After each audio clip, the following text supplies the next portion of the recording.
We're going to build the best football program in the SEC Conference. You have now arrived at Stadium in Gale.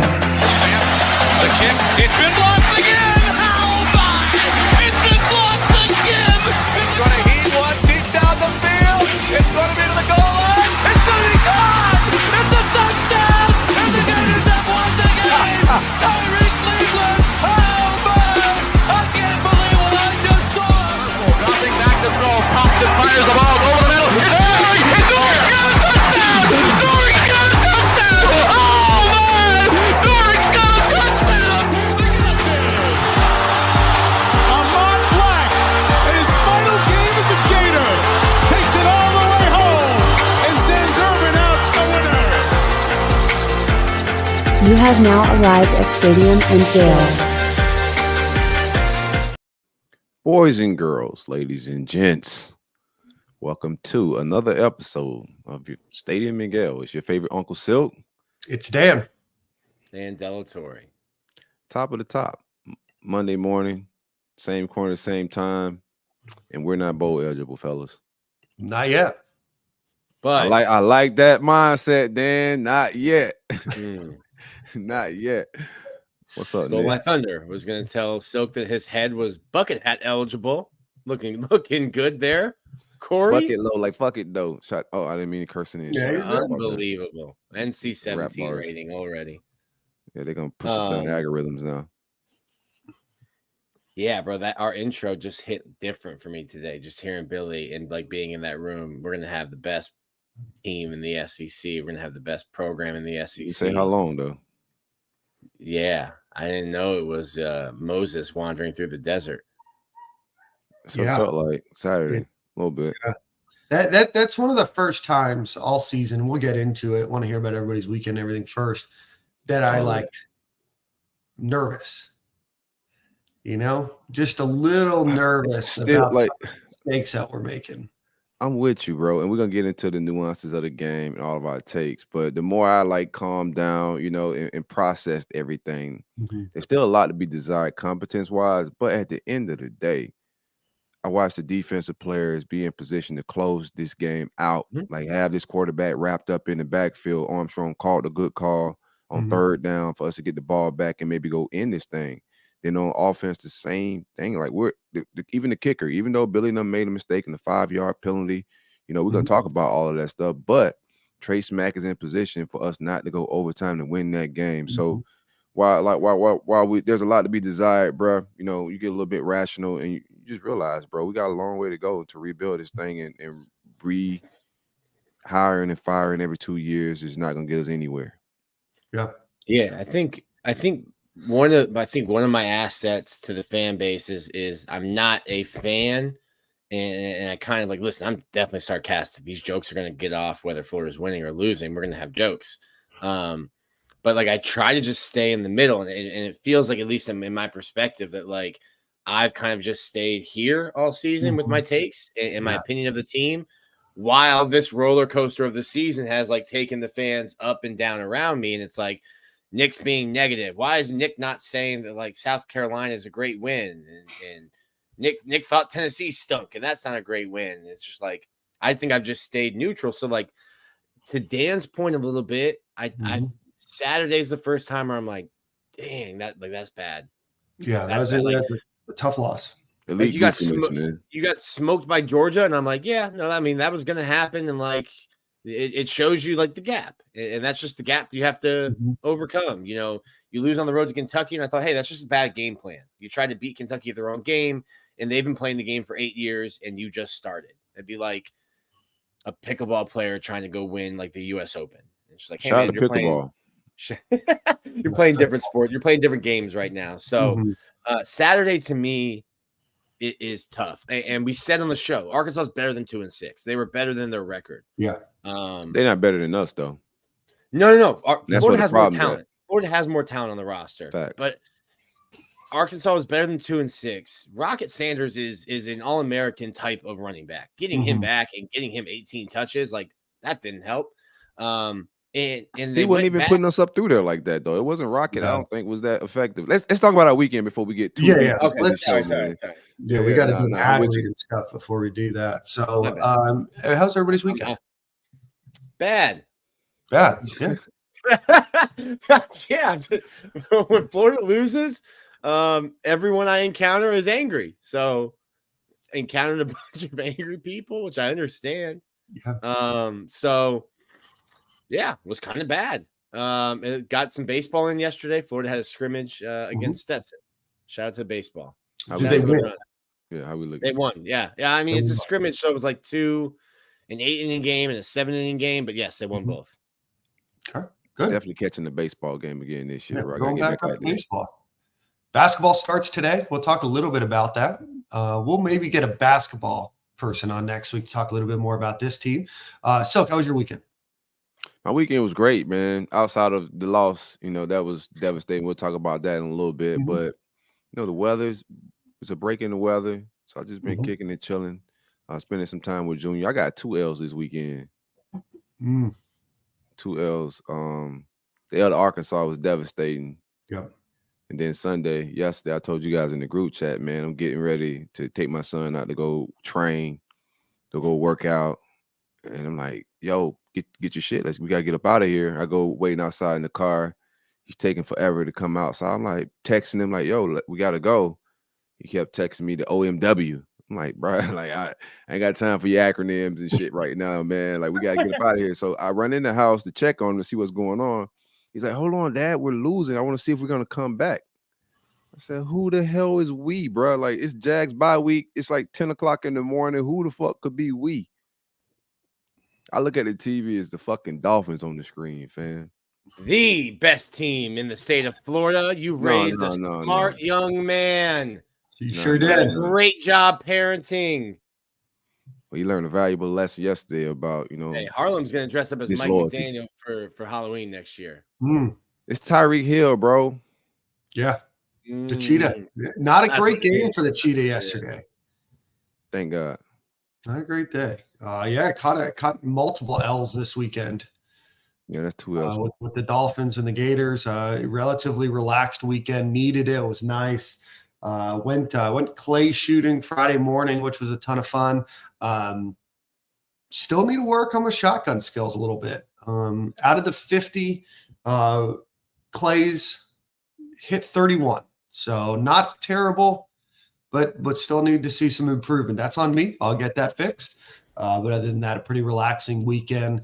Watched most of the Gator game outside on Friday or on Saturday, which was nice. It was like 75 here in Tampa. Just beautiful weather. Elite time of the year to be here. So that sounds like you touched grass. Touch some grass.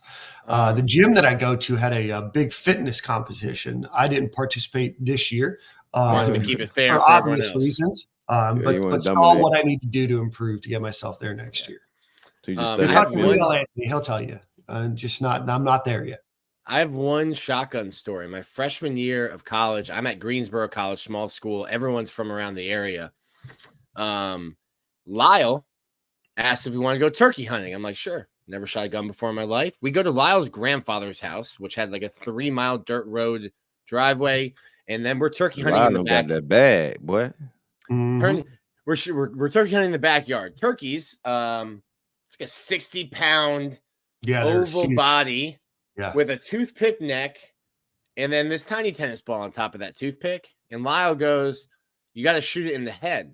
And I'm like, "What, brother? The target down there is way bigger than the head." He's like, "Yeah, but then you have to pick the pellets out of the body." And I'm like, "That's a you problem, Lyle." So Lyle didn't let me shoot. I did shoot a shotgun that day. He laughed at me, didn't tell me how much it was going to kick, almost threw my shoulder out. But that was the only time I ever shot shotguns, and the only time I've ever watched an 18-year-old kid clean a turkey in a truck bed in a dorm parking lot. Yeah, lie about that life. I think less people eat meat if they have to kill it and clean it. Yeah. Listen, that That's turkey a was hard fresh and thing to do. delicious. Yeah, that's a hard thing to do. It's a gruesome thing to do, dog. Like if people are far away from having to kill animals and eat it like back in the days, bruh. But it would be less meat eaters if people had to go kill their own meat, clean it, or see a butcher do it. Yeah, I Anywho. agree. I agree. It's hard enough to peel the stalk off the corn, let alone, Stadium and Gale turkey hunt. Let's make it happen. Tampa Money Fitness. And are we going to break 90 anytime soon? If that's related to golf, I've done it many times. Last 2 weeks ago, shot an 84 and an 85. So still working on getting into the low 80s there consistently, but doing well. Let's get into the show. As always, want to give a shout out to our friends over at the Gatorverse. Go visit Gatorverse.io and go support NIL initiatives at the University of Florida. A few things that they have going on with the volleyball team. They have whole team limited edition autograph cards available. Purchase comes with access to an end of the season clinic and merchant discounts that are listed on the website. And then, of course, they have the Trevor Etienne limited edition autograph card. Comes with a meet and greet with Trevor at the end of the season. A Trevor Etienne meal option at Bluebird Wings, and merchant discounts that are available on the website as well. So go support our student athletes, get cool collectibles and rewards. It's a win-win for everybody. So again, Gatorverse.io. All right, gentlemen, Gators lose 39-36 in overtime against Arkansas, a game which started about as poorly as it can. Gators go down 14-0 about 3.5 minutes into the game. They march downfield 75 yards, and then Ricky Pearsall has a strange unforced error where the ball gets punched out and intercepted and taken back for a touchdown, or fumble recovery for a touchdown. So ultimately, Gators do come back. Have the chance to win the game at the end of the game with Trey Smack missing a 40-yard field goal that just goes a little bit to the right. Gators do lose in overtime. But Silk, Nick, want to get your thoughts. Silk, we'll start with you. Just kind of give me the overall tenor of the game in your opinion. Started off rough. You go down 14-0. Their offense gets the ball marched right down. I wanted the ball first. We didn't get it. Their offense gets the ball marched down fairly easy with a scripted drive. That's kind of not out, far-fetched in college football. We get the ball back, throw the ball to Ricky Pearsall. He was friendly with the ball all game, but to start the game, he gets stripped, and then you're down 14 zip out the gate. I still felt good with, the game. The talent that we had, I felt that 14 points wasn't going to be something too tough for us to overcome. We overcome that 14 points. Offense gets productive. We start going down the field. Defense is getting stops. We're going a 17-3 run. Going to the locker room, 17-3. Shout out to Trey. Trey Wilson was doing like everything that we saw in the Georgia game. He came right back. He gave us 2 touchdowns in the first half. He's cooking. Nobody on Arkansas team can cover him. We scored 1 touchdown. They called it back. We get a penalty. We ran the same shit back like damn near on the other side. Let's just do it again. Flip it. I'm thinking like, man, our coaches done found some common sense, bro. We just, doing what works. Start the second half, you get the ball opportunity to go up and really just snatch the momentum of this game after being down 14-0 in the first quarter. And then you just go to none of your playmakers. You didn't go to Etienne. You didn't go to Trey. And then from that whole third quarter, to me, was a lot of – well, we went a lot. We're going to get into the breakdowns of certain plays and all of that. But the biggest concern with me was watching what worked the first half, and then third quarter, you go away from everything that worked. The targets of Trey went away. Arlis Bordenham targets damn near went away. He wasn't targeted enough the entire game. So it was just watching these coaches not do what works. I don't know what they're doing with the analytics or what they're doing with the play calling, but there's no feel for the game. You just got to feed Trey Wilson the ball, bro. Like, he different.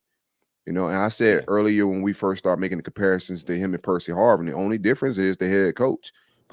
If this was Trey Wilson with Urban Meyer, Percy was much larger than Trey Wilson. Like, Trey's 5'10", $5'10", $70. No, Percy was running counters between the tackle. Like, they put him in the backfield. if you watch North Carolina State game, they played Miami this weekend. They got a smaller guy, Concepcion. The guy put Miami in a blender. They had him at running back, slot receiver. They just got him the ball, and he beat Miami. He with that offense himself. North Carolina State had no weapons. Trey don't have to be the biggest guy. Like, we don't have an issue where we're dealing with him. Oh, he's Chris Rainey side. Chris Rainey and even Jeff Demps were small guys, but you still just got to get guys like that the ball because they're explosive and they matchup problems. And he's the offense. He's the best player on the offense. They didn't go to him like they should have in the third quarter. And we just got away from whatever our identity is. Somebody asked in the comments, what is our identity? Our identity is get Trey Wilson the ball on offense.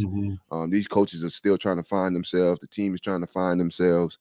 So we don't have an identity right now. What the identity should be, though, until you figure that out, is just get the best players the ball. And we got away from that.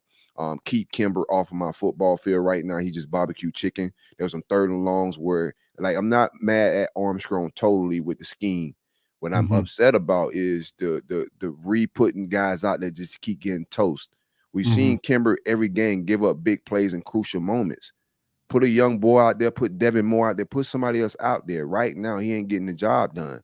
Where's the accountability at positions where players are failing? And that's my biggest gripe. You got guys making the same mistakes over and over, bench him. We're going to get into everything else, but that's my overall view, bro. It's a lot to be frustrated about that game. That team was not more talented, and they staff shouldn't be better than ours. Pittman is a new coach.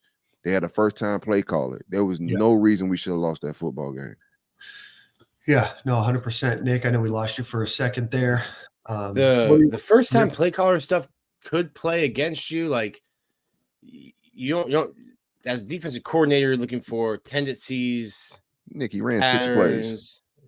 Herman Boone, baby. I run 6 plays. Give him time to work like Novocaine. But I think they just went back to what works. Like, oh, hey, we do have a quarterback that looks like a Tesla Cybertruck. Maybe let him run.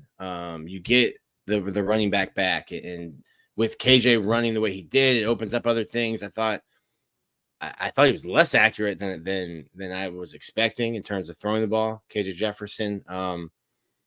But you had to make adjustments in the middle of the game or during the game. I don't think you did. Is it the scheme? Like you said earlier, Silk, like Florida, there's guys in position to finish plays, and you're just getting like an arm thrown out at the quarterback or at the running back. And you're running through that arm like people running through the tape at the New York Marathon this weekend. Yeah. And there's guys in position. The plays aren't getting it, aren't getting made. They're not finishing. So I don't know. I'm not ready to say. I know a lot of people are throwing Austin Armstrong under the bus. I'm not ready to say if it's Austin Armstrong and his scheme or if it's just you're not finishing plays. And at some point, like, the players have to make the plays. So I don't know which one it is. There was some starters out, right? You're missing two. That matters. Like, you're not missing all Americans, but like you're missing Tyreek Sapp, who is the pulse, the heartbeat. You're missing your leading. Everybody missing people. We're in the thick of the season. Everybody missing people. Yeah, everybody missing people. There's just no excuses why we should lose that game. I understand the injuries and the position we were in, but at the end of the day, everybody has those problems right now in college football. You know, and there's a lot to be desired strength and conditioning wise if we're talking about injuries and also the way we get pushed around sometimes. So there's just no reason to lose that football game. Am I out and want to fire everybody? Nah, I think we could be critical, rational, and fans at the same time. Yeah. I know there was a few things just from an overall logistics standpoint that I think, were stronger for the Gators. Nick, you said, Florida had to burn a timeout. I know Graham Mertz was really upset because the play was slow coming in from the sideline. Obviously, you had the issue there at the end of the game, which I don't think that we've totally got an answer on. The answer doesn't seem to make a lot of sense to me on why the kicking team ran out when all you needed to do was to spike the football. So here's the issue with that is I asked Billy, fans wanted to know, I'm curious because you're now 9 games in and you just have the same brain farts on special teams on a week in and week out basis. Billy doesn't have a on-field special teams coach. So he can't say, yeah, our special teams coach didn't have our guys ready there. He coached them poorly, because that's an NCAA violation. Whether the NCAA has any teeth is a different argument. But Chris Couch, as an analyst, cannot coach the special teams in practice, in theory, or on the field. Neither can Ryan O'Hara coach the quarterbacks, because he's an analyst. Sure. The other guy is a graduate assistant, not supposed to coach. So asking Billy the question, I think the road I was hoping, I guess. I mean, I'm not hoping that he says anything, but I think the road he should have taken if he wants to hire the PR firm of Delatorre and Delatorre would be, yeah, we haven't played well there. We're always evaluating, which he said, but I hear you and I see you, and we acknowledge that this has been an area where we have underperformed, and we might need to look at that and reassess. Yeah. And reassess in the offseason. Instead, so make a change now. So instead, like, at least tell people that you want to what do change something. can you make? What change can you make? You're not gonna, you can't fire a coach and hire an on-field coach. Are you gonna tell you can fire analysts? We know who it is. We know who technically runs that room, right? It can't be there's no coach allegedly, because it's an NCAA violation if they're coaching. Well, he need to allegedly fire his ass, like what our special teams looks like. So like Billy Gonzalez ran special teams 20 years ago, 15 years ago. Jabbar Jaluk's done it a little bit. You could make those changes. I don't think he's going to make any changes in the offseason. Billy Napier's never, as a head coach now, almost 6 years, has never fired anyone. I think he takes that. I think fire however convenient you want to make it, as long as we get something. I think he takes pride in the fact that I've never had to, like Lincoln Riley has to come out, USC has to come out on Saturday and say, hey, we fired Alex Grinch. Billy's never had to do that. People have been told, like, hey, man, there's some green pastures over there. You might want to go take that coaching job. That'd be cool if you did. But he's never fired anyone. So I don't know what I was looking. I'm not looking for anything. I'm just like, listen, I'm hearing you. I'm the punting guy. I get it. I'm watching special teams too. I found his answer unsatisfactory. It was a big word salad after, he clutched his pearls and looked at me and was like, what specifically do you mean were the special teams issues? Which caught me off guard. I didn't have my CVS receipt list ready for him. But it's like, but yeah, I found that answer unsatisfactory. Listen, he's never been good at press conferences. He's not going to be. It doesn't matter if you're winning games. It matters now, and we're looking at words and we're throwing words back in his face because you're 11-11. Yeah, no coach that's having a losing season has ever been good at press conferences, man. Like, everybody's judging Prime as well right now. Man, Prime looks a mess. Yeah, bro, they losing games, bro. Yeah. Like, of course, dog. You're gonna get addressed after wins differently after L's. That's just how this works, bro. You know me, I'm not a presser guy. I don't even tune in because I know coaches are mostly just full of crap, bro. They just say whatever to get out of there. They just there so they don't get fined like Marshawn Lynch and shit, bro. So I think you got to I'm with Dan, bro. We seen Alex Grinch get fired. We know who running special teams is. You created this staff in some innovative, creative way that you was trying to, redo things that's not normal to college football. You define and breaking rules to college football, period. You don't have a special teams coach. Now that those L's are piling in and we can't count to 11 every week in that department, somebody got to be held accountable, or eventually it's like having children. Like, if your kids are watching you and they think you're full of shit of what they're teaching and the principles you're teaching at the home, eventually they're not going to respect you. They're not going to take you serious. And it's the same thing with the locker room. If you're not attention to detail with getting 11 special team players on the field every game and being attention to detail in that department every game, these players aren't going to take you serious, man, because you're not taking yourself serious by respecting special teams in every phase of the game. They had 10 guys on special teams on 2 more plays on Saturday. I know, bro. I was counting. It's crazy. It's wild, Silk. We have gotten to a point where in the press box, when special teams runs out, you will hear somebody go, do they have 11? Yeah, I count every time. You can go to Dick's Sporting Goods right now, and they sell mats with 10 white spaces on the mat. You can even have them put Florida Gators on it, personalize it, customize it, names, and you put 10 people on those circles like you're a kindergarten class. Georgia had it on their sideline in Jacksonville.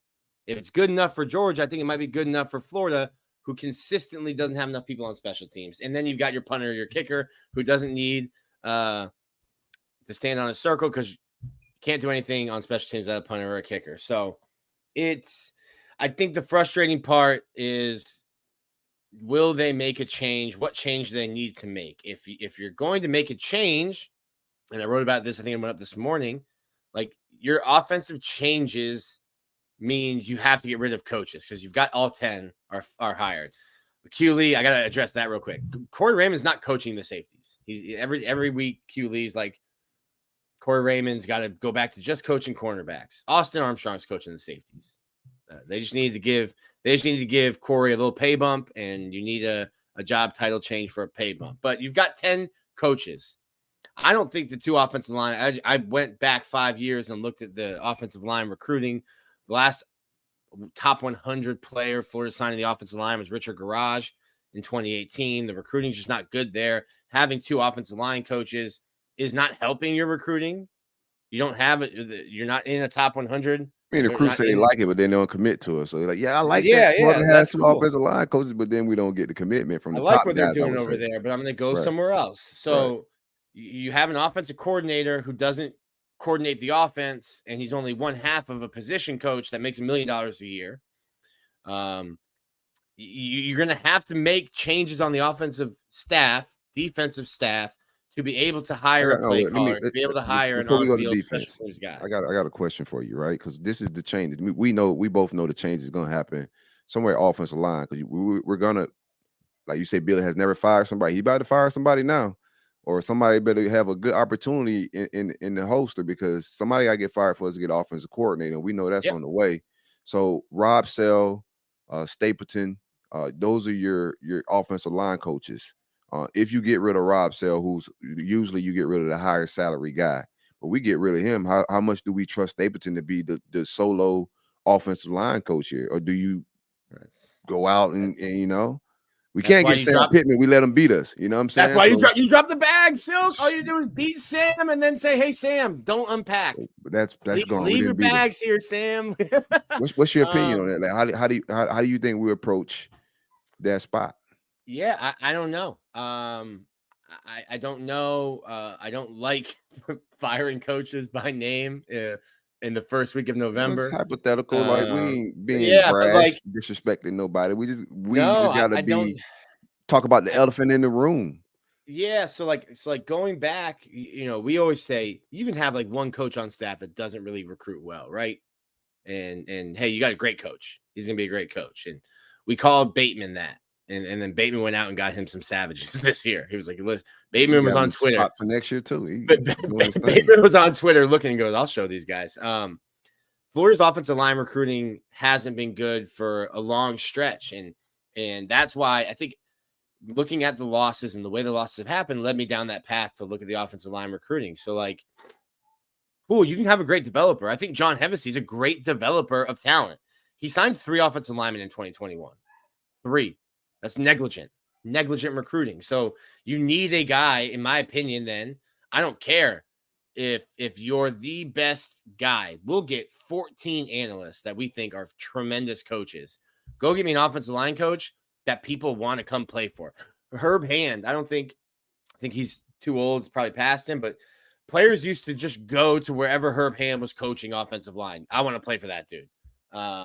You need someone, I think, recruiting wise that the offensive line, that can get guys on the offensive line, because at some point it is a development position. Like Austin Barber was like a low 3-star. He's been a 2-year starter. Kingsley Aguakin was a low 3-star. He's been a 3-year starter. So like there is some development, but look at Georgia's offensive line. Like that's what you're competing against. And it's just first round picks, high second round picks. I mean, I'm looking at the whole operation. Billy Gonzalez, I think, was only on a 1-year deal. Does he come back? You still need a wide receivers coach. I would have to go back and look at Russ Callaway's contract. I don't think he's done a bad job. And everything I hear, the recruits like him. I think Russ He's also an offensive mind that you can have. And like when I say I think Billy needs a play caller, I don't think Billy needs to like just check out. Like you can be involved in the game plan. I just don't think you're getting it done real time in game.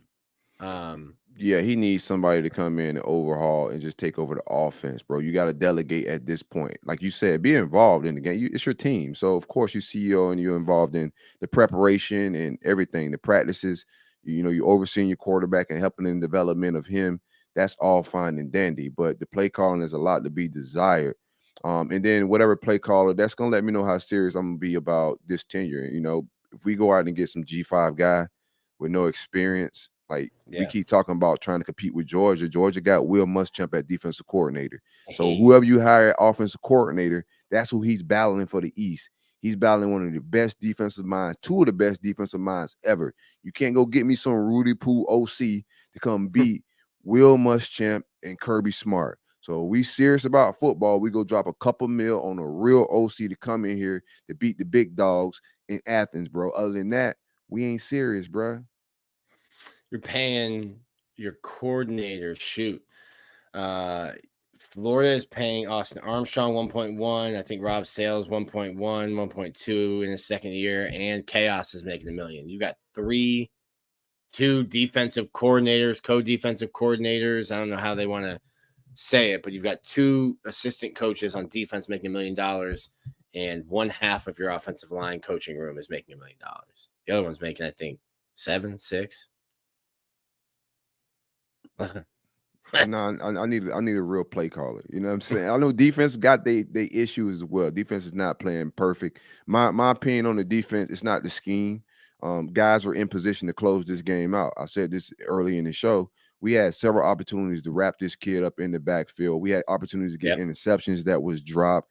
Guys were put in position. Even when my biggest thing is keeping the personnel like Jalen Kimber in the game if they continue to get beat. But other than that, I also think that Corey Raymond, everybody got their criticism. Corey Raymond ain't dealing with the dogs he used to dealing with at LSU.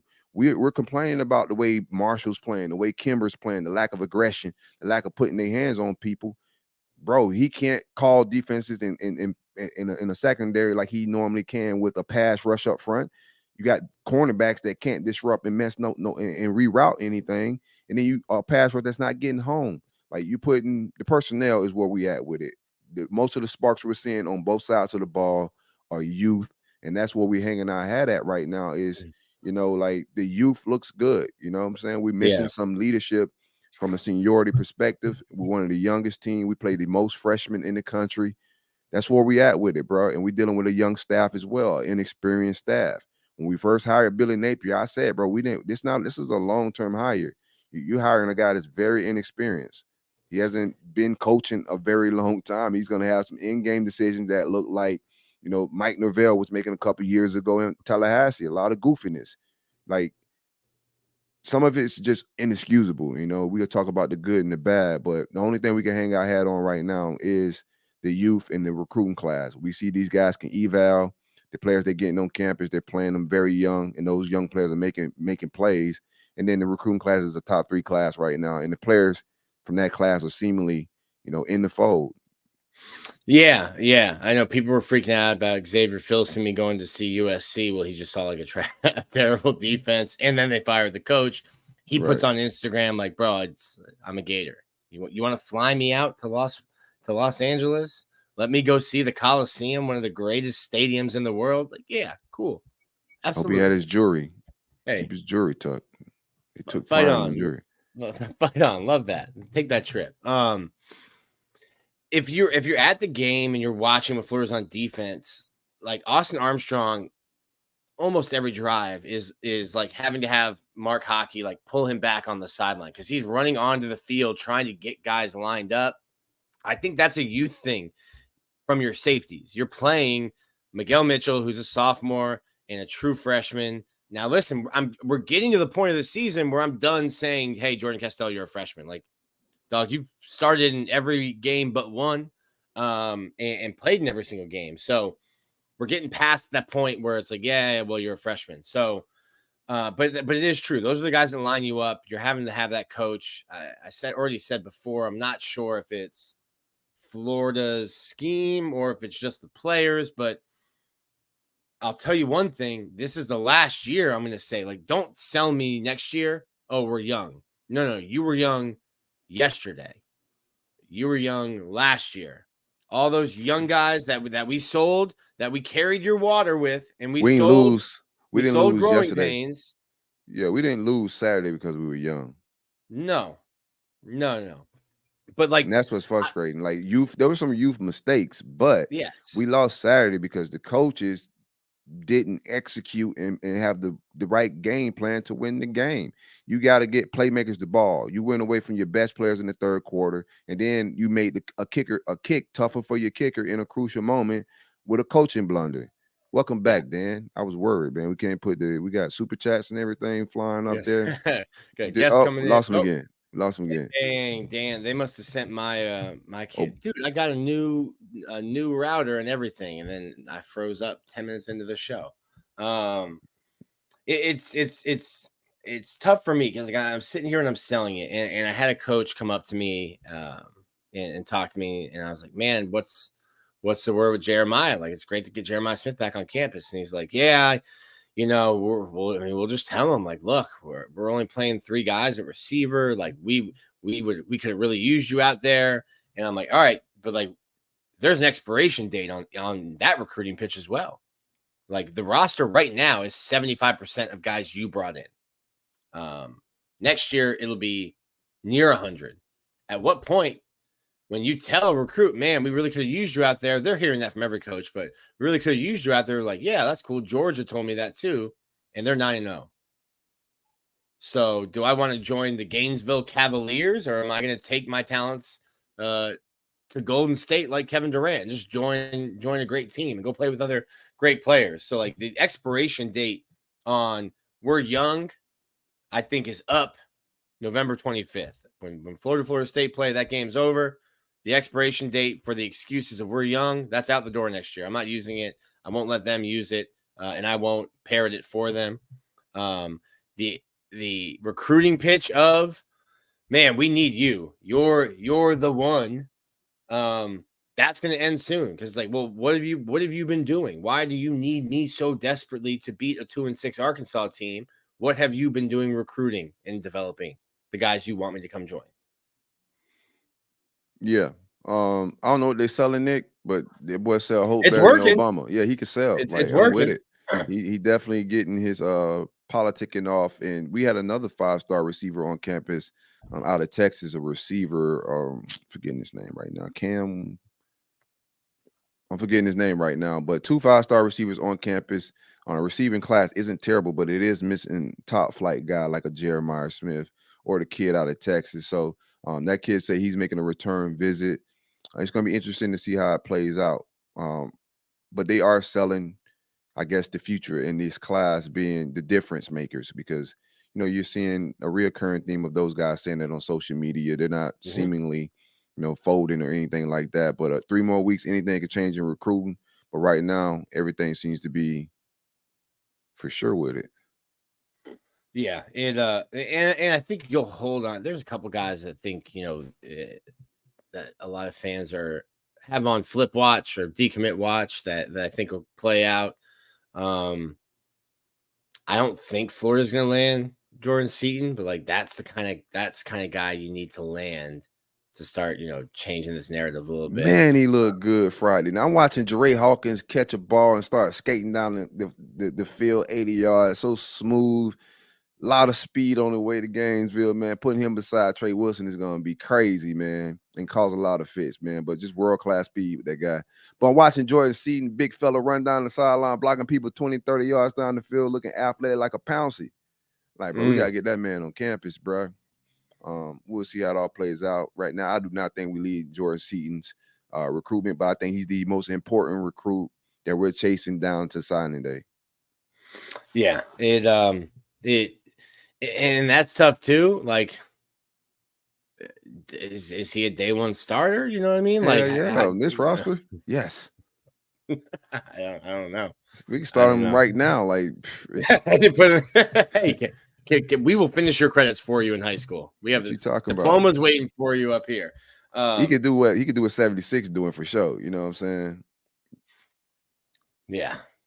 That's the Arkansas game to me symbolizes like that was your chance, and I think, and listen, and we're still in this period where you and I are on the same page. Like, yo, it's a young team. These bowl practices are important.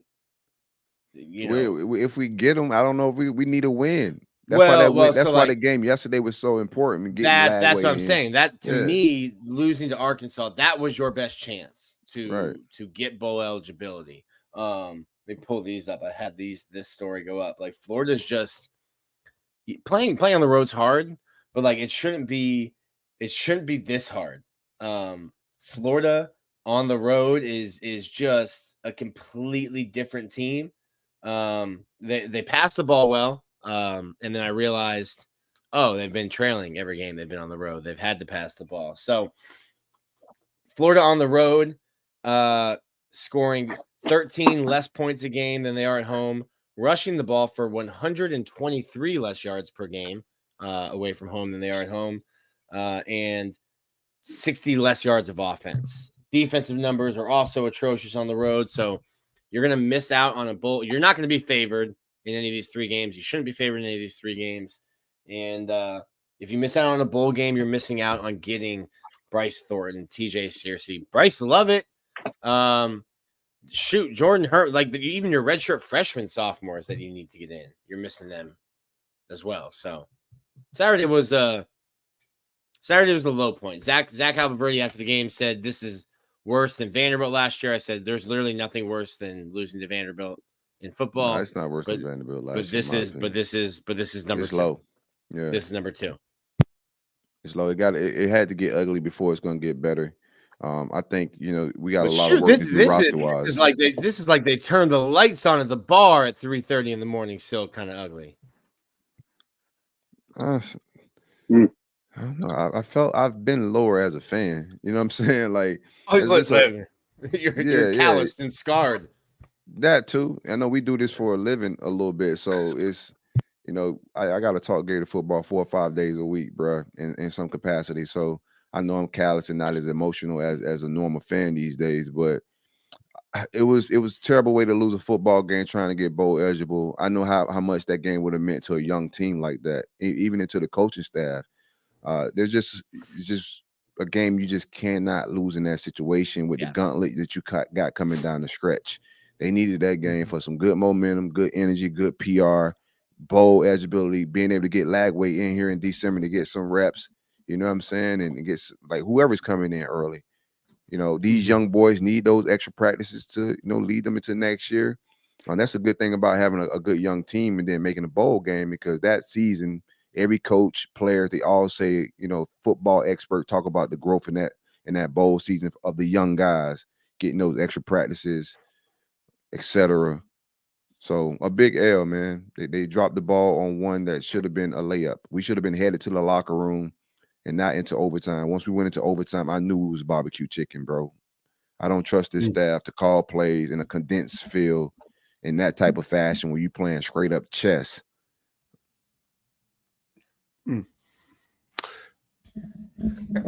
agree. Welcome back, man. What's up, baby? Thanks. Hey, y'all smash that like button, man. Yeah. Smash the like button. Smash that I'm joint. sorry I missed you guys. My internet went out. I'm running on a mobile hotspot right now, so I don't know what happened. It's not been an issue. So my apologies. We do have Kiko or Koki Riley here, pardon me, to talk a little bit about LSU. But before we do that, let's go a quick shout out to our friends over at Home Field Apparel. Go visit homefieldapparel.com. It is the holiday shopping time. No better place to get vintage Florida Gator logos for the University of Florida. Maybe you're a fan or have a spouse that's a fan of another program as well. Go check them out. About 100 different schools, as well as the Indianapolis Colts if you root on the Indianapolis Colts in the NFL. So again, go check out homefieldapparel.com. Promo code Stadium and Gale at checkout will get you 15% off of your order. And with that, we welcome Koki Riley. Koki, how are you, my friend? Doing well. How's it going, guys? Koki, what did it do? Last time I saw Koki, he was writing a national championship story. Yeah, over in Omaha. That pretty wild 2 weeks. At least we both had over there. So that was a pretty wild time for both of us, especially for you, Nick. So yeah. Wife was super happy that I was in Omaha, Nebraska the week of our wedding. Oh man, so Koki, the Gators kick off against LSU at 7:30 Eastern time on Saturday. Get a night game there in Death Valley. I think all the fans are wondering what's going on with Jaden Daniels. Yeah, I mean, we're all wondering too. It looked like he was okay after that big hit. He came to the game briefly on a play that, honestly, I don't know what you guys think, but it looked like targeting to me. And it seemed like he was. Yeah, but you were playing Alabama, so it's tough to get those calls. Tough to get those calls. The check's always cash. I guess so. Yeah. But yeah, like he gets down, he leaves the game briefly, comes back in, which is something he's done a few times in his LSU career and even in his Arizona State career. So you figure he's fine. And then he comes out of the game. Then pretty quickly after that, he's rolled out with concussion protocol. And that sort of sequence is not what you want to see. If a guy's going to go out concussion protocol, you figure that, that's something they catch immediately and they don't let him back into the game in the first place. So why was he able to go back in the game in the first place? They asked Brian Kelly about it afterwards. He was a bit evasive in his answer. So yeah, that's definitely going to be a huge story to watch heading into this matchup. Like, how healthy is he? Can he play? Will he be able to get a concussion protocol? Because, I mean, Garrett Nussmeier had a couple moments against Alabama, but he didn't look great. Granted, he was kind of thrusted into a tough spot there on the road without really preparing to play much at all. So yeah, it'll be interesting. I know I think that Nussmeier is as prepared as any backup quarterback in the country to fill in for Daniels in this spot. But at the same time, you want your Heisman candidate quarterback available and ready to play. I agree. Dan Silk, I don't like rushing back concussions, though. There's just something about head injuries that you just want to make sure that you take some extra time. As a guy, I've had a head injury, Nick. Like, don't be, you guys are so be thoughtful. Respectful of head injury guys, man. You gotta be very careful. respectful. You gotta be respectful to head injuries. I had a TBI.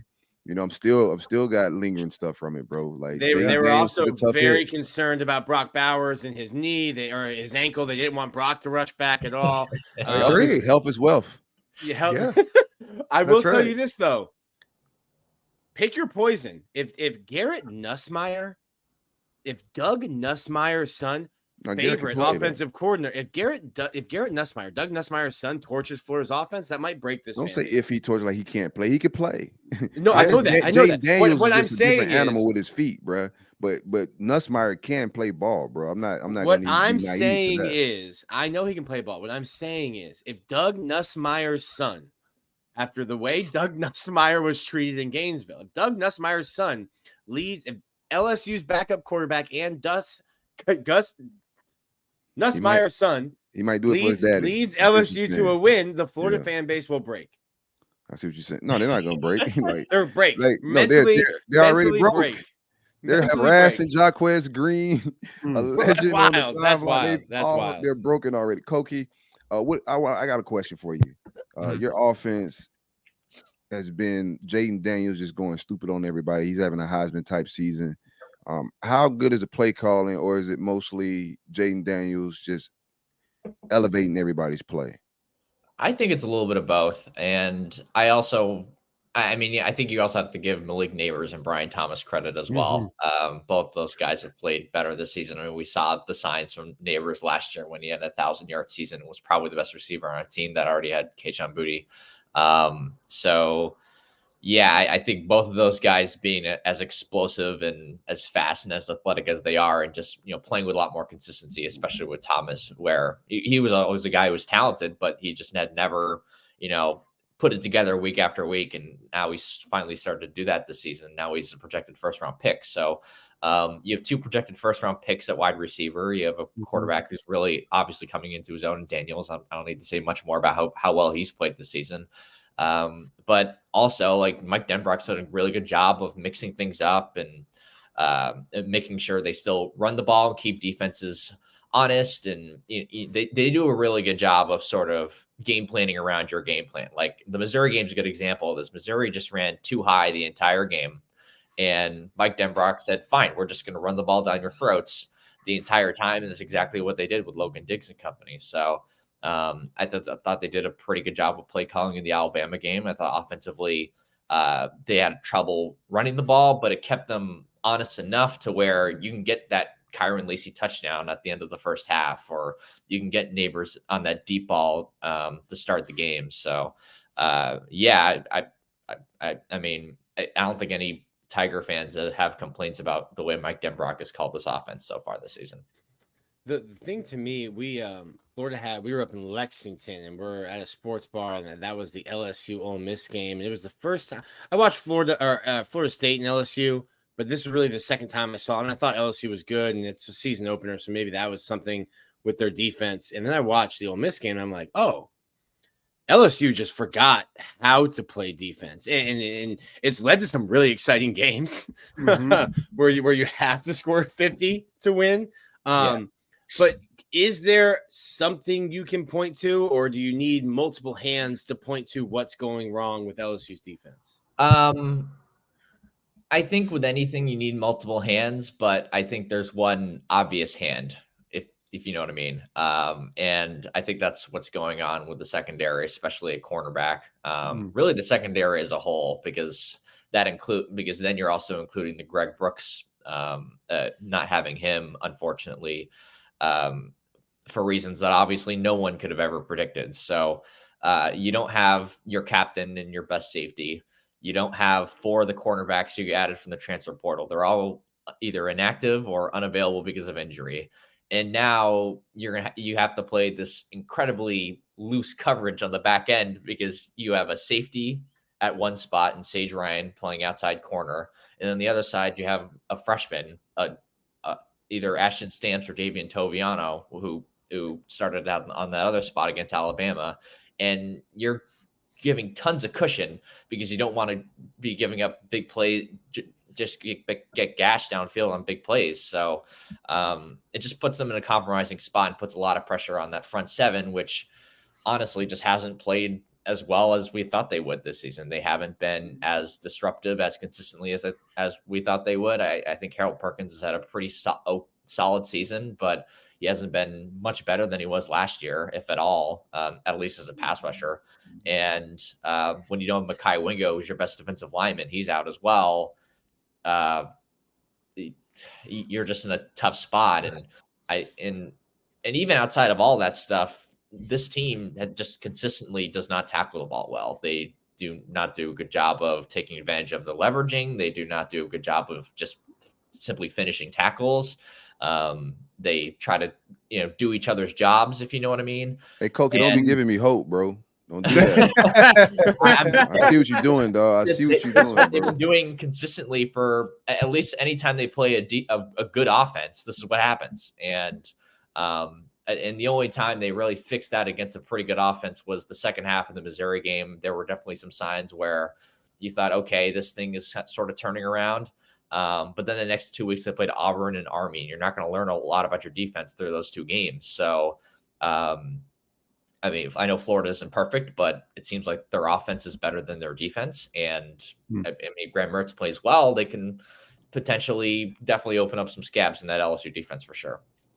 How is LSU's a proud fan base? It's wild that the other fighter in the DBU ring is having those kind of issues. How is the fan base handling it? And have they decided to move Harold Perkins from edge to linebacker to maybe cornerback to help the defensive back? That has been like kind of a running joke, at least within the beat. Like, can Harold Perkins play slot corner at least? Because they line him out. They line him pretty far into the edge a few times, and he's been better in coverage this season. That's something I've even written about. Why is he in coverage? What? Why put him in coverage? If I'm Harold Perkins, I'm walking up to my DC. I'm like, hey man, not this week. You are fumbling my bag. I could get you 17 sacks, and you got me. And you got me on punt return. What are we doing? Yeah. I like it. Well, they're playing him at strong side. Well, he's been the strong side linebacker really ever since the first game of the season. First game of the year, they played him as the will, and it was just a disaster. They had him spy for most of the game, and they basically schemed him out of, and they basically kind of, the Galaxy brains themselves. Schemed him out of the game. They were like, hey, Yeah. maybe he can keep Jordan Travis in the pocket. And that's not what he does. I mean, they kind of kept him in the pocket, but like that, obviously, accomplishing that wasn't worth, sacrificing all the other things that he can do. And it was, and just to talk about that briefly, like that's not how they pitched Harold Perkins in his role heading into the season. The idea was that they were going to move him all around the line of scrimmage and make it unpredictable for offenses sort of game plan around him, which made sense because they had pretty much just lined him up with the edge and said, go after the quarterback or go after the football last season. And this year, I guess that he's in more of a structured role, and they're running more 4 down and with 3 linebackers, especially ever since the Greg Brooks incident. So yeah, like he's pretty much stuck to his role as the strong side linebacker, and to me, it seems like he's just more comfortable in that spot, and they rush him more often now, and he's been pretty solid in coverage for them. He hasn't had a bad year at all. It's been quieter. I don't think he's been a lot better than he was last year. I mean, part of that's just because the shock factor of, oh, wow, look how good this freshman's playing. But he's not the problem. I guess that's what I'm saying. And real quick, I'll let you guys jump in. But Koki's mentioned Greg Brooks a couple times. And if you don't know, a really great LSU player diagnosed with a rare form of brain cancer. I think it was right before the season. During the season. He played the first 2 games, and he had been having like vertigo during the preseason, and they weren't quite sure what was going on. Then he had it again just before the Mississippi State game, apparently. And and that's why. Yeah, and so then they had it checked out with an MRI, and then they found. So we surgery. Thoughts and prayers with him, and always wishing him the best. But yeah, just in case our Florida fans didn't know who you were referencing there. Koki, can you talk to us a little bit? Obviously, the offense has been explosive. Offensive line pretty strong, or is it just Jane Daniels making plays with his feet? What can you expect out of the offensive line if Nussmeier is playing and Jane Daniels is out? The offensive line's been very good for them this season. Okay. I wouldn't say it was elite against Alabama, but then again, you're facing probably the best pass rush in the SEC, other than maybe Georgia. So you're going to give up some pressures in that game. It's just the reality to it. And but I mean, it's a unit that has played a lot of games together now at this point. It's a unit that has some depth to it as well. I mean, Will Campbell wears the number 7 jersey for a reason. He wears 66 still, but he has number 7 on a patch, and the number 7 jersey is awarded to the biggest playmaker, quote unquote playmaker on this team, on LSU's teams. So that was just in case your audience didn't know that. So yeah, you have him at your left tackle spot. You have Emory Jones on the right side, who has some flexibility. He's played really, really well this season at right tackle. In the game that he missed, and they were able to slide in a 5-star freshman, Lance Hurd, into that right tackle spot. He's been really good when he's played, especially recently when he had the fill-in against Auburn. And then on the interior, Garrett Dellinger's played really good football this season. Miles Frazier's also played good football this year. Charles Turner has had a rough game against Alabama with the 3 snap infractions. It seems like they've had some trouble in terms of communicating with him. Se's had trouble hearing the snap. At least that was the problem, I believe, against Auburn.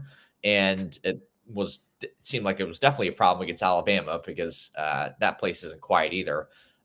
So yeah, but in terms of just like, blocking the guy in front of you and creating lanes in the running game, he's been solid, even though he's a little bit smaller at center. So if you're going to like pick at something with this LSU offensive line, it's the fact that they have a smaller center who, occasionally has trouble hearing the snap. But other than that, I mean, it's a very, very good offensive line. It's probably one of the better ones in the country, I'd say. I was about to say that the devil works hard, Chris Jenner works harder, and Cokie Riley works the hardest to get Silk to believe and have some faith this week. But then you hit him with the last line of no, it's probably one of the better offensive lines in the league. Oh yeah. I expect us not to whoever's quarterback gonna have forever to throw the ball because we just don't get home. I want to know, Nick. I almost said Nico, Cokie. I want to know how different does the offense look play calling wise if Jaden Daniels not playing? Do you expect it to change a little bit of what you guys do if Nussmeier is at the helm? I think it'll change a little bit in terms of you're probably not going to see obviously as many quarterback runs or any of that stuff. But Nussmeier is still a pretty good athlete who can get out there and extend plays with his legs. Like he's not Tom Brady in the pocket. So I think it'll change a little bit. And there'll probably be even more of an emphasis on chucking the ball deep since Nussmeier has a really, really talented arm, probably even more talented than Jaden's arm, to be honest with you. But I don't think it changes too dramatically. And the fact that Nussmeier has been in the system, this is now year 2, working under Denbrock, playing with this year 3 with a lot of these receivers. Mm-hmm.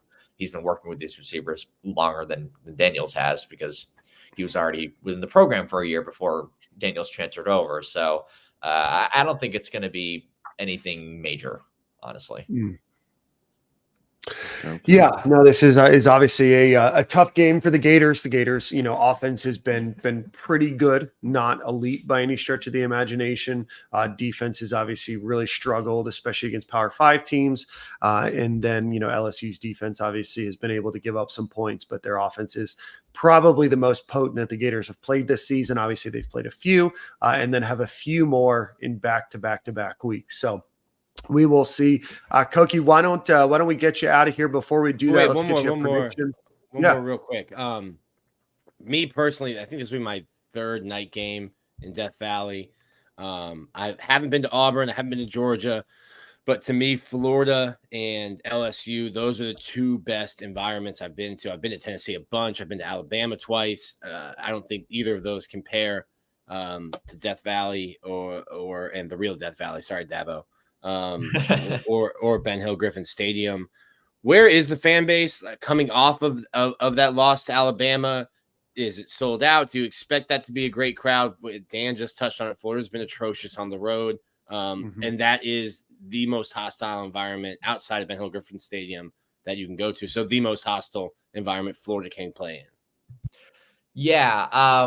I'm kind of curious to see what it looks like too now that any hope of an SEC West title is pretty much gone now, or really reaching the SEC championship game or, making a New Year's Six bowl. I think all that's pretty much out the window when you get your 3rd loss before the end of November. So yeah, I'm kind of curious to see where the fan base's head is at, but at the same time, it's also going to be Saturday night in Death Valley, right? So yeah, what the hell? It'll be something be crazy. Yeah, it's gonna be. Yeah, it's not gonna be mute. Going on the road to Vandy is tough for us, bro. Silk, I'm telling you, bro, you got to hit 95 to I-10 West, baby. Actually, no, just fly to New Orleans. We'll drive you up, me and Zach. No, I gotta go out there on the better circumstances. No, man. Saturday night in Death Valley is a bucket list event. Not during inflation. It's not, bro. when the sun sets and they play that video. And those Cajuns have been drinking for 24 hours. Yeah, that's the key. Because like a normal they'll be out there on Thursday night cooking gumbo, jambalaya, and drinking Busch Light.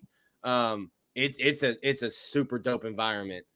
You have to take your orange and blue glasses off, but it's one of the coolest. I got it on my bucket list. I ran into LSU fans at the Florida State game last year in New Orleans, so I still haven't been to Death Valley.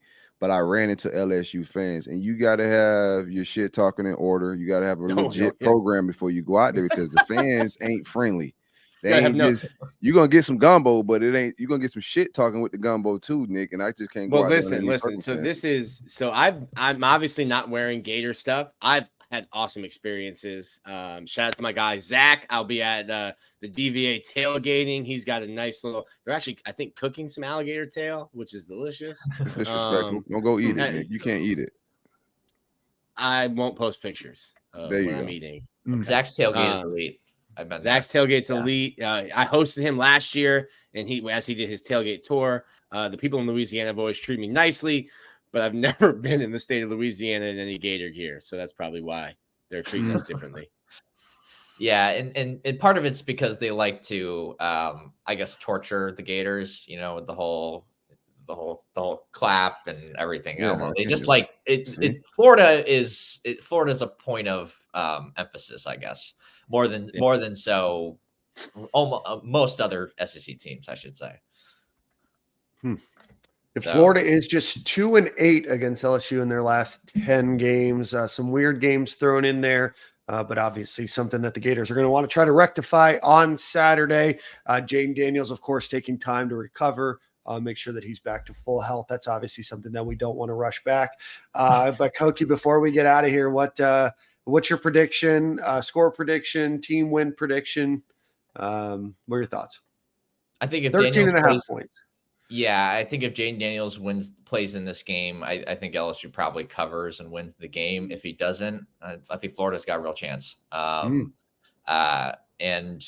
I'm not saying that because I don't have any confidence in Garrett Nussmeier, but at the same time, you know, throwing him in there and having him start with only like a week of preparation with the state of this defense and just given how much pressure they put on this offense already is a little dicey, given that, you know, Florida's strength is their offense. They have a pretty good offense, and Mertz has proven that he's good enough to sort of expose the weaknesses of this LSU defense. So it's going to be really interesting to see what happens in this game.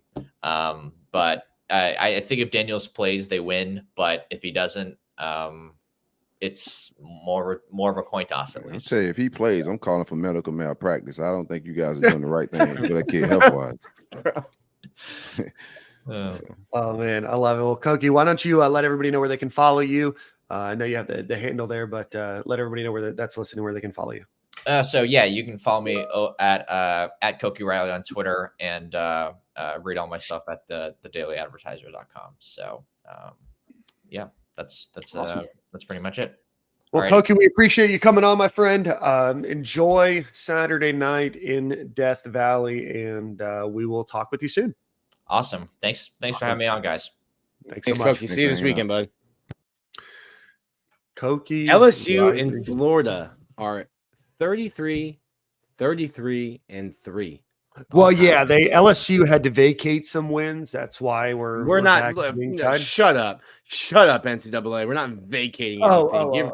Give Reggie his Heisman back. No, not you. Not you. Yeah, I was gonna kick you out. Yeah, the NCAA. Oh, you can't have those wins because you were doing bad. Yeah.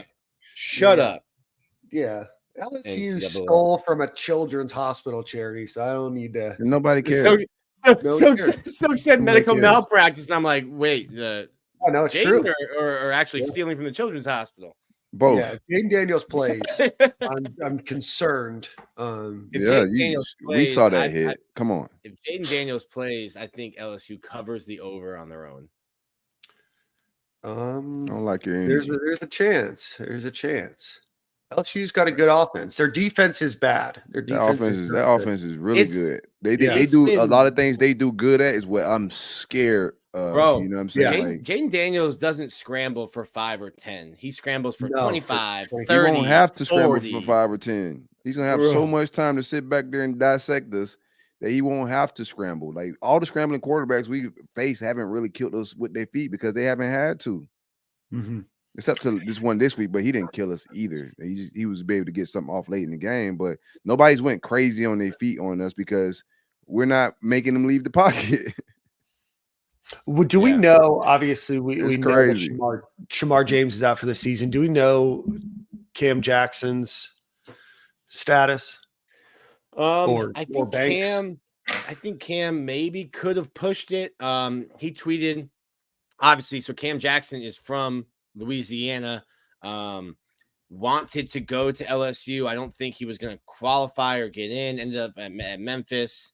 And that's funny. Didn't know you couldn't qualify there.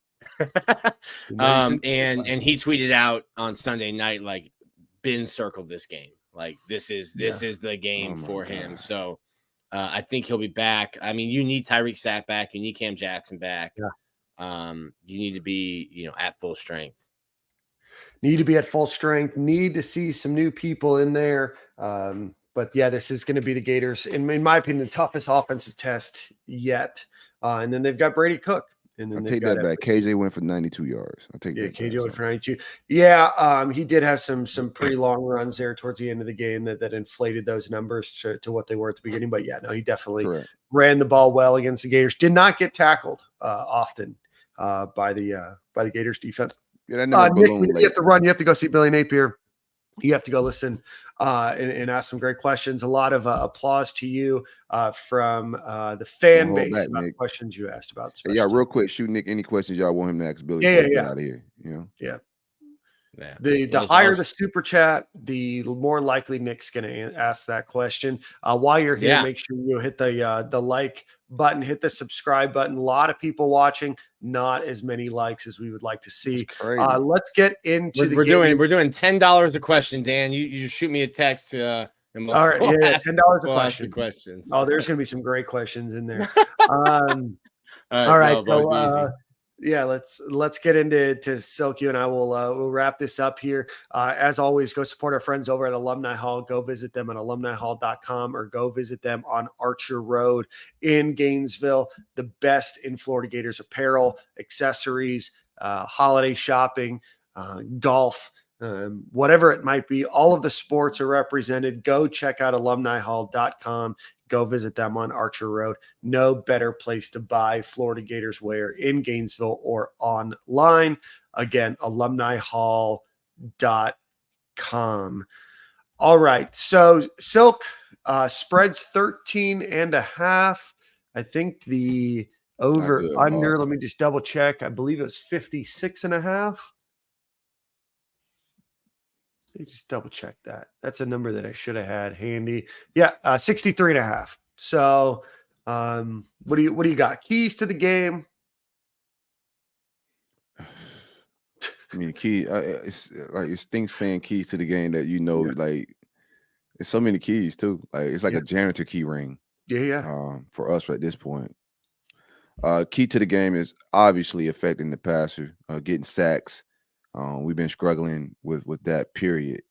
Just getting off the field, third downs, wrapping up, tackling, assignment football, being disciplined, playing disciplined football, doing your job, making plays, playing loose. Don't look like they're having fun out there. You know what I'm saying? It looks like even on the sidelines, I don't see a bunch of kids that's having fun. You feel me? So they got to find some identity, bro. I don't want to get into all these damn keys that we probably not gonna do. We need to block well. Yeah. Are we going to block well? Probably not, right? We need to run the ball. We need to get the playmakers the ball. We need to get 3 and 7 the ball. Are we going to do that? Probably not. Yeah. You feel me? So I don't know, bro. The keys are the keys. The keys to every game have been the same.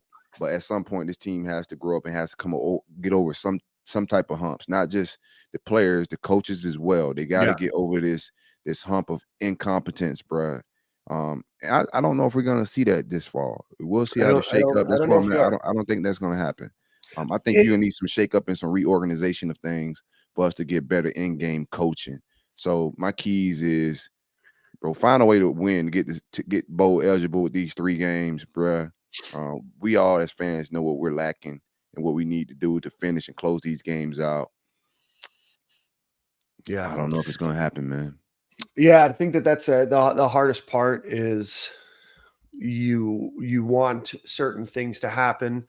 And you just don't know if they're going to, right? So it's a bit of apathy. It's a bit of just kind of hope and pray that it all works out. And, we talked a lot about, this year and, Florida obviously was by Vegas was predicted to win 5.5 games, right? So that was the over under on wins. The Gators hit at 5 with 3 tough games left to go.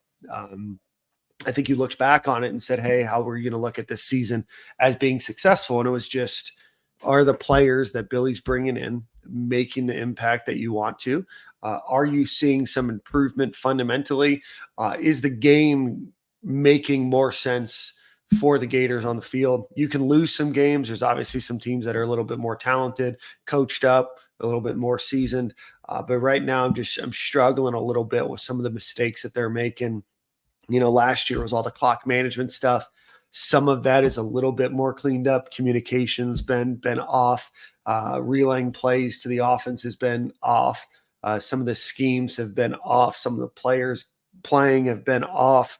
The game plan seems to be odd. There's just not that next second year, right? When we interviewed Billy Napier back in March or April, it wasn't an excuse, but he said, hey, you spent the first year hiring everybody, getting everybody on the same page, that going into year 2, it should be a little bit easier.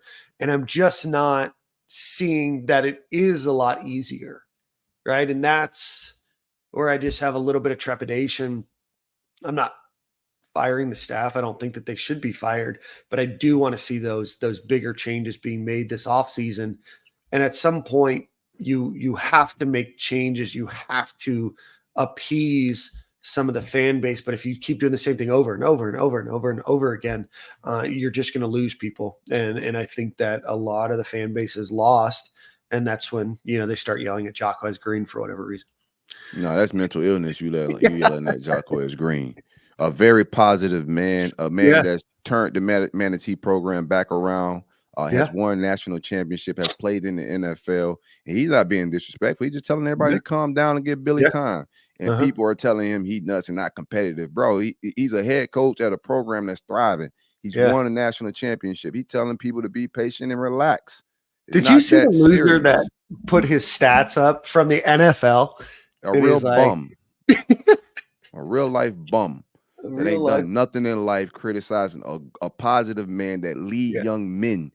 Everybody, you talking about this man's money, guessing this man's money, bro. Like, let me stop, bro. Get your head out of your ass. You know I was going with it, bro. Let me ask you this. We talking while you were away on your internet hiatus. I talked to Nick a little bit about the obvious change in the elephant in the room. Is going to be offensive line coaching at some point. You got to bring an offense coordinator here, which we're all expecting. You have 2 offensive line coaches. Some may think, and this is just me thinking out loud, the obvious guy would be the higher salary guy that you probably would get rid of if you're bringing in an offensive coordinator who you got to pay significant bread to, right? At the same time, do we trust Stapleton to be the only offensive line coach? Do you reset at the entire position? Bring an OC and a new O-line coach in, and how serious are you going to take us if we don't go get a big dog at offensive coordinator, or we just find some G5 guy that people barely know and we got to sell to the fan base? Yeah, no, that's a good question. I'm curious to listen back to see what your guys' thoughts were. I think that Florida has to make. I don't think that Stapleton's ready to take over. It's no slight at him.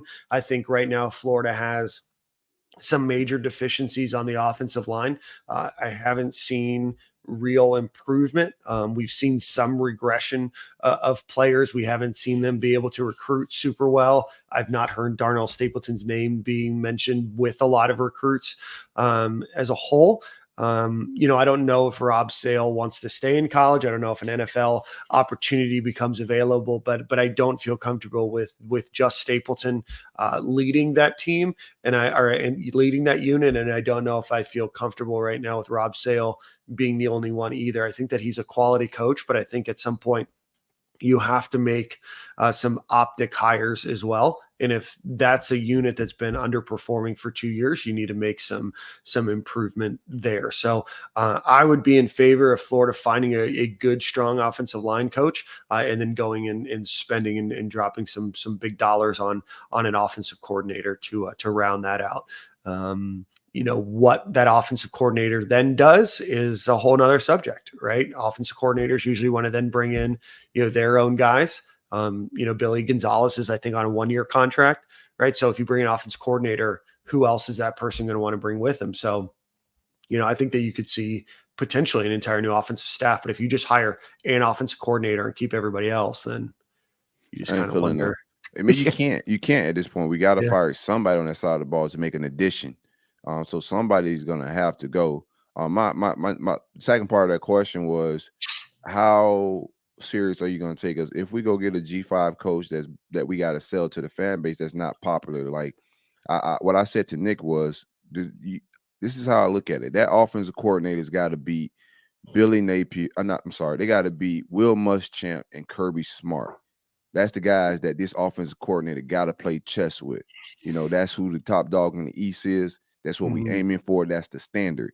So the standard need to be a guy that can compete, that has a resume, you know what I'm saying, and the track record of being able to compete on the level as Will Muschamp and Kirby Smart. If we're not making those type of decisions, then we're just buying time for the next head coach. Yeah, no, I 100% agree. I think that Florida had to sell a lot of their coaching staff, right? Corey Raymond obviously was a guy that everybody knew. Patrick Toney was kind of an up-and-comer. Nobody really knew much about him. Jay Bateman had an interesting reputation, came over from North Carolina, was at Army. People don't really know, kind of a name out of nowhere. Mike Peterson fans knew just from his time.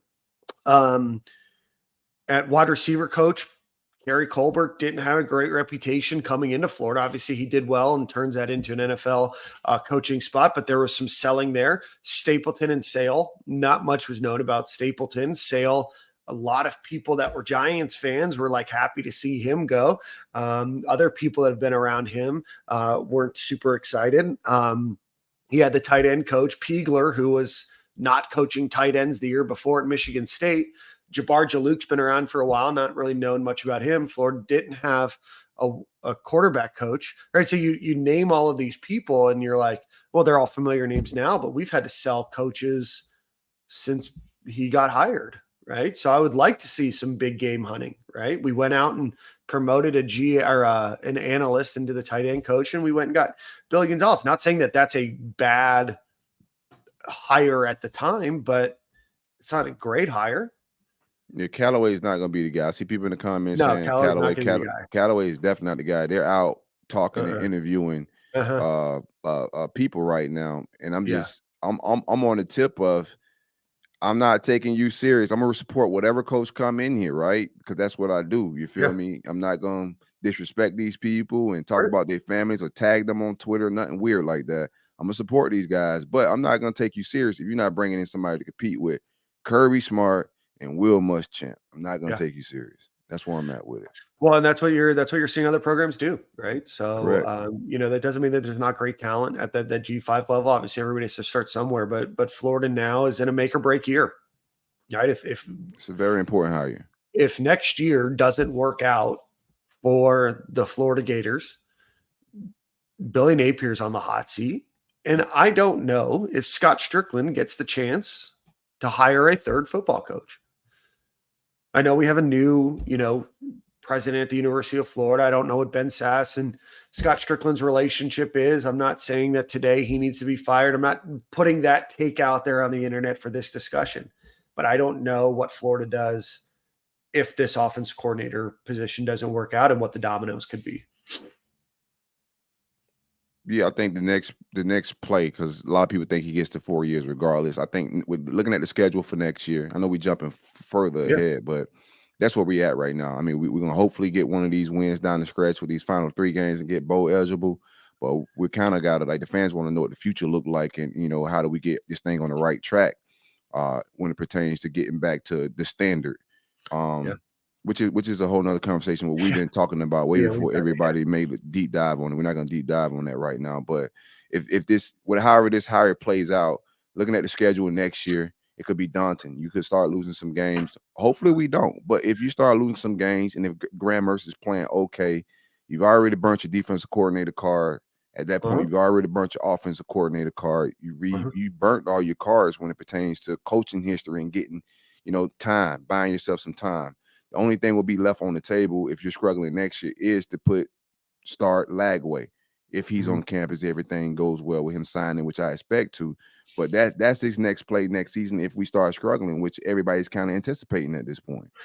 Yeah, I am a little more bullish on the Gators schedule next year compared to what I think a lot of people. Who's losing? People losing. There's a lot of big names, but there's a ton of quarterbacks graduating.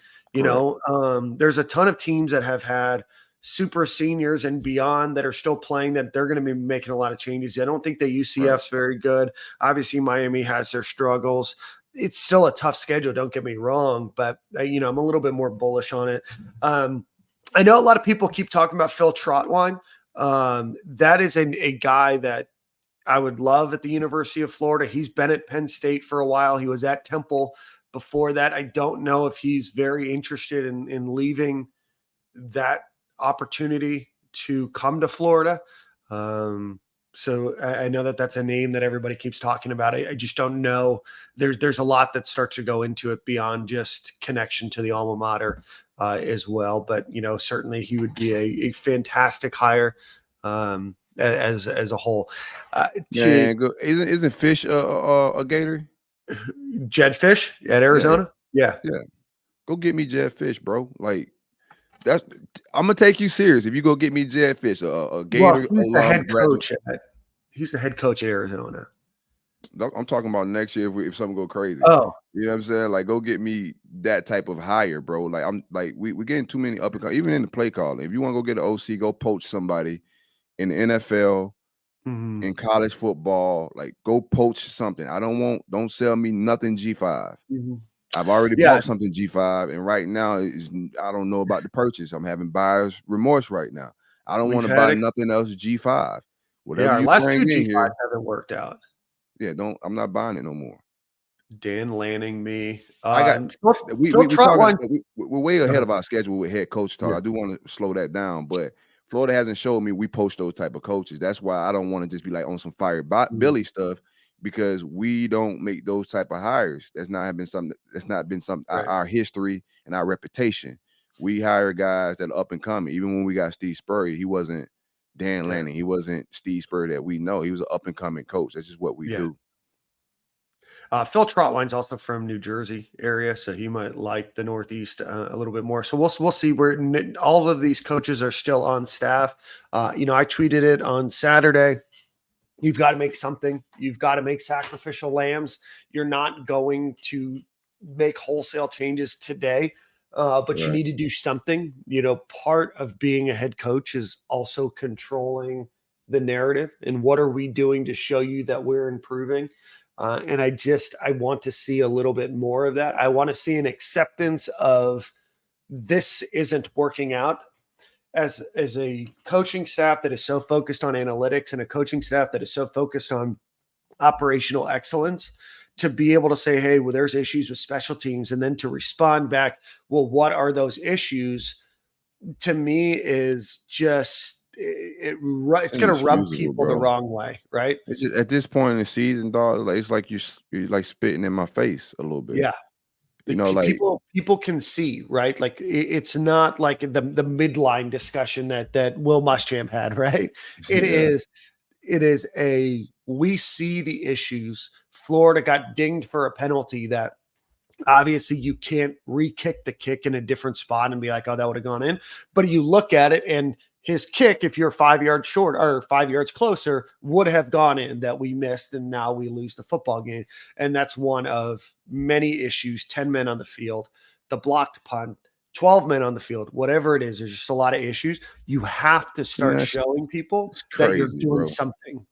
It's one thing to lose, but to lose embarrassing, I think that's what a lot of fans are dealing with. Like, bro, like we're losing in embarrassing fashion. It feels like some Willie Taggart stuff here and there, bro. Like the same mistakes. Like I said, it feels like you're spitting in our face, and then you don't have any accountability and the pressures about it. It's more deflecting and pushing it to the side. So it's not been enough progress and change, you know what I'm saying? As a program, we have no identity. I don't know what these guys really want to do offensively, who we are, who we're going to be in the future. I have no idea. Like, they told me Billy was going to be a guy we hand the ball off a lot, and we haven't been nothing we thought we were going to be.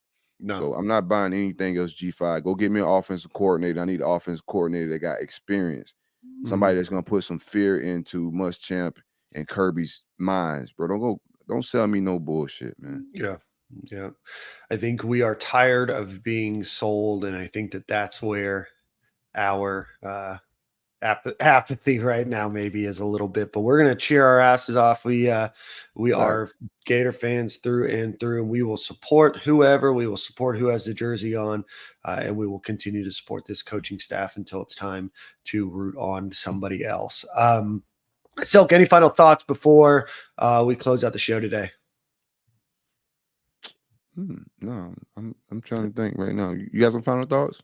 No, I really don't. LSU is obviously a great team offensively, defensively. I watched part of that Alabama game. That there is opportunity for Florida. It could be a shootout. I just don't know if I can trust our DBs with those two wide receivers. I think that they've got a great team. I'm curious to see what we scheme up for them. I hope that we can get a little bit more healthy in this game. But 13.5 is the spread.